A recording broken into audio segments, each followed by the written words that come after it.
Welcome to another Simple Dad TikTok tutorial.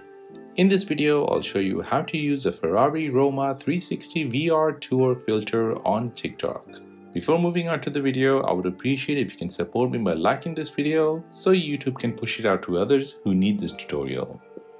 This filter gives you a VR experience of sitting in a Ferrari Roma 360. So let me show you how to get this filter. Open up your TikTok app.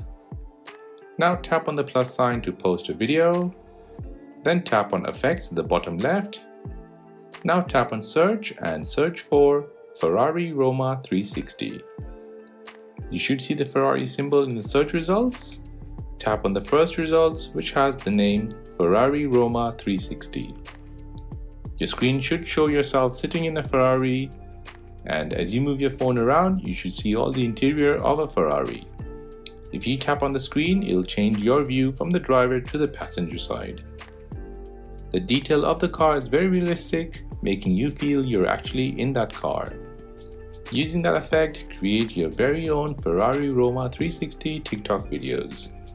And that is how to use the Ferrari Roma 360 VR tour effect on TikTok. If this helped you out, then please consider subscribing to this channel for more videos like this. If you have any other questions, then please do let me know in the comment section down below. Thanks for watching and see you in the next one.